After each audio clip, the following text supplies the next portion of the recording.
নমস্কার বন্ধুরা, অনলাইন রান্নাঘরে আপনাদের সকলকে জানাই স্বাগত। আজ আমি আপনাদের সাথে শেয়ার করতে চলেছি মাত্র 3 প্যাকেট দুধ দিয়ে ঘরে বসে খুব সহজেই করে ফেলুন 250 গ্রামের মতো পনির। তাহলে চলুন শুরু করি। প্রথমেই দুধের প্যাকেটগুলো কেটে নিয়ে দুধ একটি পাত্রের মধ্যে ঢেলে নেওয়া হচ্ছে।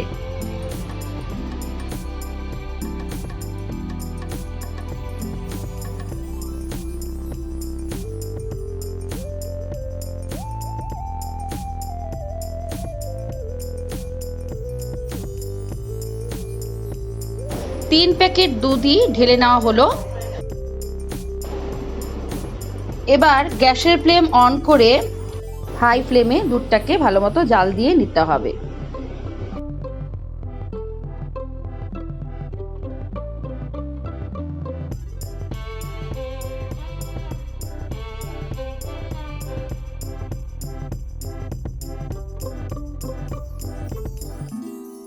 প্রথমবার যখন দুধটা উতাল আসতে নিবে তখন হাতার সাহায্যে ভালো করে নেড়ে চেড়ে নিতে হবে।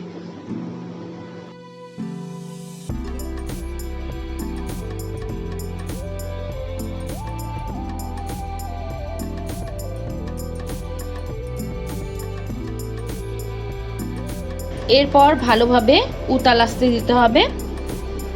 উতাল এসে যাওয়ার পর গ্যাসের ফ্লেমটা কমিয়ে দিতে হবে,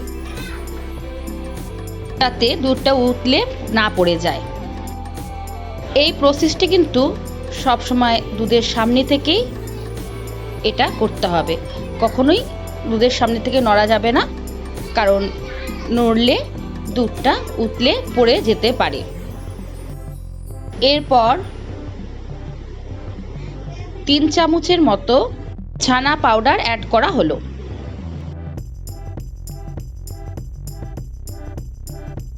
ছানা পাউডার দেওয়ার পর হাতার সাহায্যে ভালো করে মিশিয়ে নিতে হবে, আর এইভাবে অনবরত নেড়ে দিতে হবে। এই সময় গ্যাসের ফ্লেম কমিয়ে রাখতে হবে।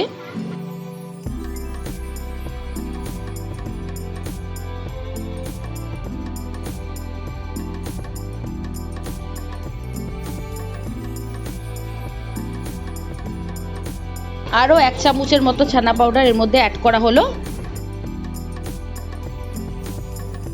আবার হাতার সাহায্যে নেড়ে চেড়ে দিতে হবে যতক্ষণ না ছানা সম্পূর্ণভাবে তৈরি হয়ে যায়।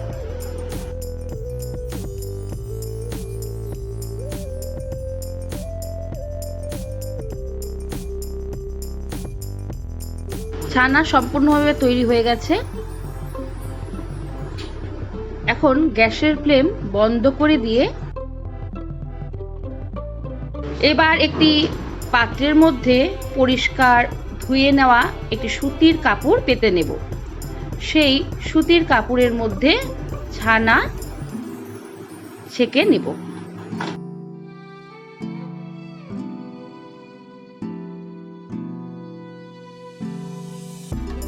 জল ঝরিয়ে নেওয়ার পর এবার কাপড়টা ভালো মতো মুড়িয়ে নিচ্ছি,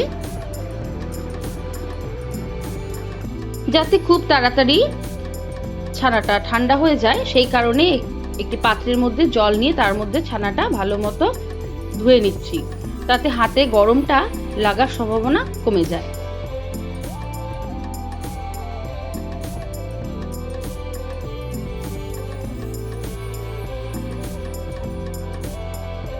এবার জল বন্ধ করে কিছুক্ষণ এইভাবে জলের মধ্যে চুবিয়ে রেখেছিলাম 2-3 মিনিট। তারপর চুবিয়ে রাখার পর এবার আমি জলটা ফেলে দিচ্ছি। ঠান্ডা হয়ে যাওয়ার পর ভালো মতো জলটাকে চিপে নিয়ে আটকে নিচ্ছি।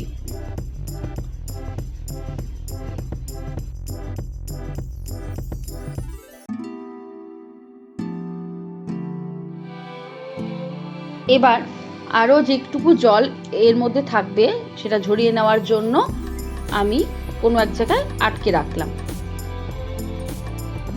এবার একটি পাত্র নিয়ে নিয়েছি, সেই পাত্রের মধ্যে আটকানো অবস্থায় ছানাটাকে এভাবে রেখে দিই। এবার এর উপরে শিলপাটা চাপা দিয়ে রাখবো। আপনারা যে কোনো ভারী জিনিস দিয়েই এর উপরে চাপা দিয়ে রাখতে পারেন। শিলপাটা যেহেতু খুব ভারী হয় সেই কারণে এর উপরে চাপা দিলে এটা ভালো মতো জলটা ঝরে যায়। এই অবস্থায় সারা রাত্রি আমি রেখে দেব।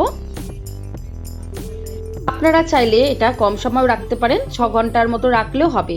আমি সারা রাত্রি রেখে দিচ্ছি, পরের দিন সকালবেলা এটা উঠিয়ে নিচ্ছি।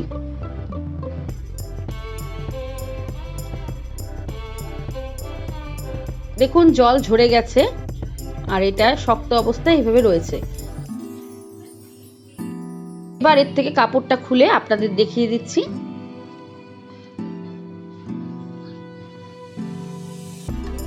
দেখুন কি সুন্দর পনির আকার নিয়েছে। হাতে উঠিয়ে দেখে দিচ্ছি। আপনারাও এইভাবে খুব সহজে বাড়িতে পনির তৈরি করে নিতে পারেন। এবার এই পনিরটাকে টুকরো করে আপনাদের দেখিয়ে দিচ্ছি।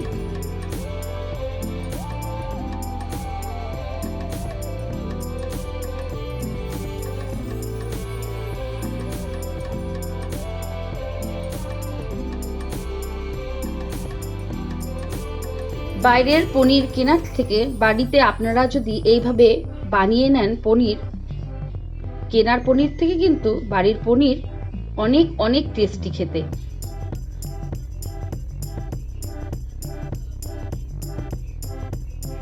আর মাত্র 3 প্যাকেট দুধ দিয়ে এরকম সুন্দর 250 গ্রাম পনির আপনারা কিন্তু বাড়িতে বানিয়ে নিতে পারবেন।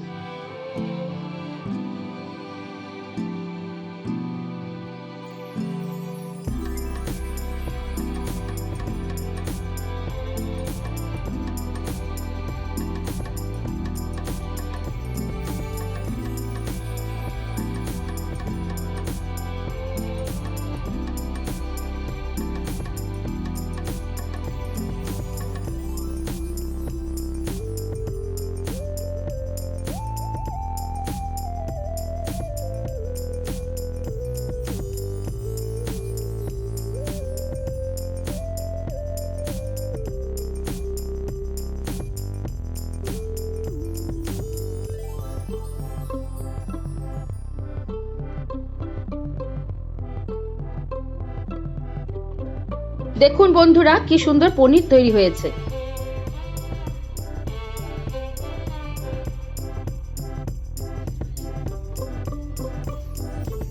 আমাদের কিন্তু পনির একদম তৈরি। আমাদের এই রেসিপিটি যদি আপনাদের ভালো লেগে থাকে তাহলে লাইক ও শেয়ার অবশ্যই করবেন। আর এরকম নতুন নতুন রেসিপির জন্য চ্যানেলটিকে সাবস্ক্রাইব করে আমাদের পাশে থাকবেন। শীঘ্রই নতুন কোনো রেসিপি নিয়ে আবার আপনাদের সাথে দেখা হবে। ভালো থাকবেন, সুস্থ থাকবেন। আবার দেখা হবে বন্ধুরা। আজকের মতো এখানেই শেষ করছি।